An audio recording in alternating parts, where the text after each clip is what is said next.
레이메닌에게로 떠난 선교 사업. 교리와 청약 28편, 30편, 32편. 몰몬경이 완전히 번역되기 전에 주어진 계시에서 주님은 급한 이 레이메닌으로 하여금 자기 조상을 알게 하려 하며 그들로 하여금 주의 약속을 알게 하려 하며 그들로 하여금 복음을 믿고 예수 그리스도의 공덕에 의지하게 할 목적으로 보존되었다고 말씀하셨다. 교리와 청약 3편 19에서 20절 참조 몰몬경의 주요석인 올리버 카우드리는 그 책이 주로 이스라엘 백성의 남은 자들 인 레이메닌을 위하여 쓰였다는 것을 알았다. 그런 까닭에 몰몬경이 출판되고 6개월이 지난 1830년 9월에 올리버 카우드리는 계시를 통해 레이메닌에게로 가서 그들에게 나의 복음을 전파하라. 교리와 성역 28편 8절 참조는 지시를 받은 첫 번째 사람이 되었다. 다른 초기 개종자들 또한 서부에 거주하는 요셉의 집에 남은 자들, 즉 레이메닌들에 대한 하나님의 목적이 위대함을 알았기에 그들에 대한 큰 열망을 표현했다. 그러한 열망에 응하여 조셉 스미스는 또 다른 계시를 받았는데 거기에서 피터 휘트머이세는 매형인 올리버 카우드리와 함께 가도록 부름받았다.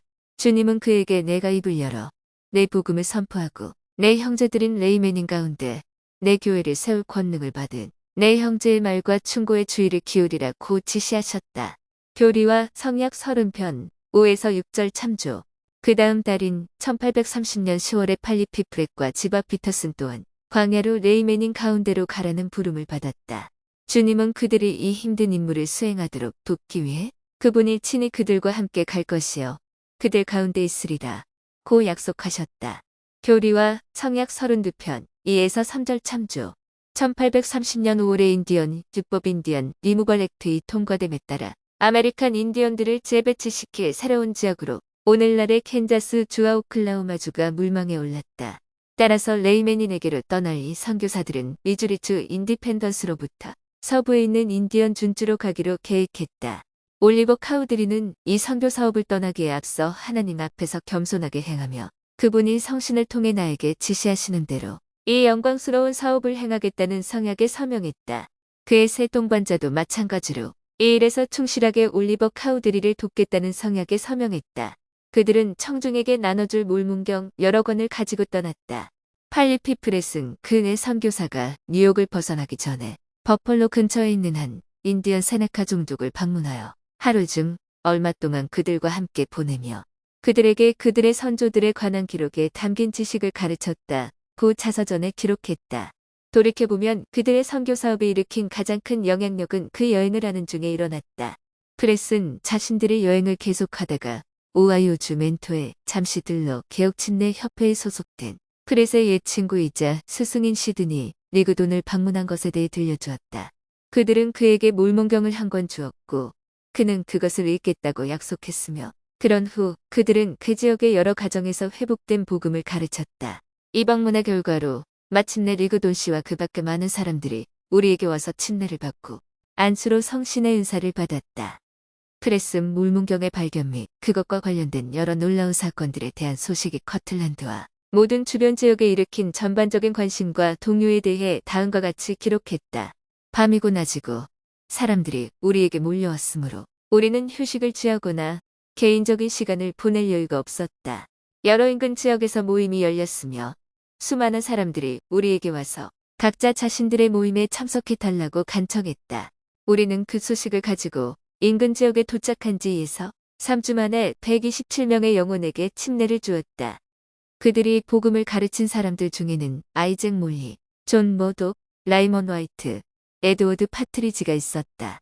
커틀랜드에서 거둔 이 뜻밖의 성공은 교회의 미래에 엄청난 영향을 미쳤다.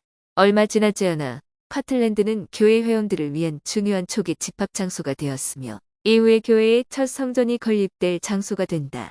또한 교회의 많은 초기 지도자들이 커틀랜드의 개종자 중에서 배출되었다. 물론 이들 중 두각을 나타내는 사람은 리그돈으로 그는 이후에 조셉 스미스의 부자로 봉사하게 된다.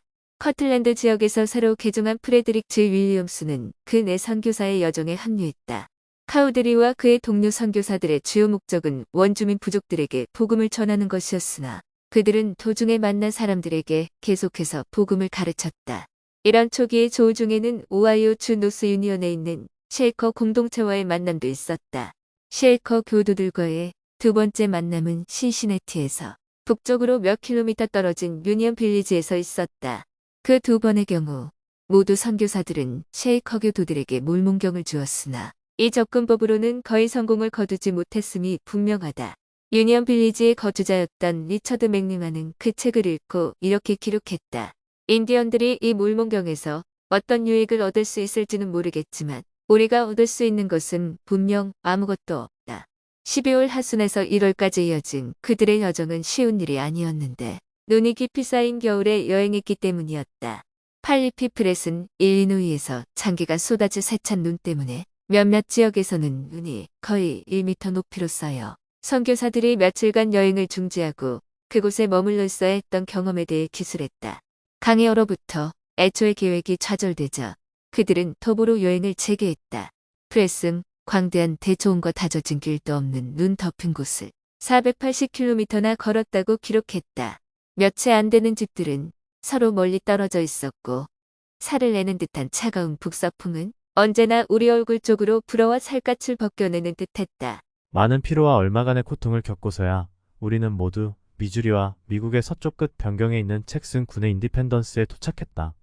그 선교사들이 인디펜던스에 도착하자 피터 휘트머 2세와 지바 피터스는 돈을 벌기 위해 그곳에 머물렀으며 올리버 카우드리와 팔리 피프렛과 프레드릭 G 윌리엄스는 인디언 준주로 넘어갔다. 그들은 먼저 쇼니족에게 그런 후 델라웨어족에게 복음을 전했다. 올리버 카우드리는 통역자를 통해 몰몬경의 기본적인 메시지를 전했다. 팔리 피프렛의 기록에 따르면 그의 메시지 중에는 다음 내용이 포함되어 있었다. 주님은 그들의 마지막 현인이자 선지자인 몰몬과 모로나이에게 그 책이 안전하게 보존되어 후기에 그 땅을 소유하게 될 백인들에게 발견되고 알려져서 그들이 다시 그것을 인디언들에게 알려주어 위대한 영의 뜻에 대한 지식과 그분의 은총을 그들에게 회복시켜 주실 수 있도록 그 책을 땅속에 감추라고 명하셨다. 델라웨어족 인디언들은 수용적이었으며 그 주장은 선교사들에게 봄에 다시 와서 우리에게 우리 선조들의 책을 읽어주고 그 책과 위대한 영의 뜻에 관하여 우리에게 더 가르쳐 달라고 요청했다. 하지만 연방정부 관리의 명에 따라 선교사들은 인디언 준주로부터 추방당했다. 그 지역 인디언의 감독관인 윌리엄 클락에게서 허가를 받으려고 노력했으나 실패한 선교사들은 인디언 준주에서 더 이상 전도할 수 없었다. 레이맨인들을 위한 선교 사업은 그렇게 끝났지만 그것은 갓 신설된 교회가 향후 10년 동안 나아갈 진로를 계획하는 데 도움이 되었다. 그 선교사들은 커틀랜드 지역에 교회를 세웠을 뿐만 아니라 조셉 스미스가 1831년 초에 오하이오로 가고 그런 후 동부 지역에 있는 성도들에게도 그곳으로 이주하도록 요청하는 데 필요한 길을 예비했다. 1831년 후반에 조셉은 직접 잭슨 군으로 갔으며 그곳에서 그는 새 예루살렘의 위치를 확인하고 1831년 8월 3일에 인디펜던스 법원 근처의 성전을 위한 초석을 놓았다.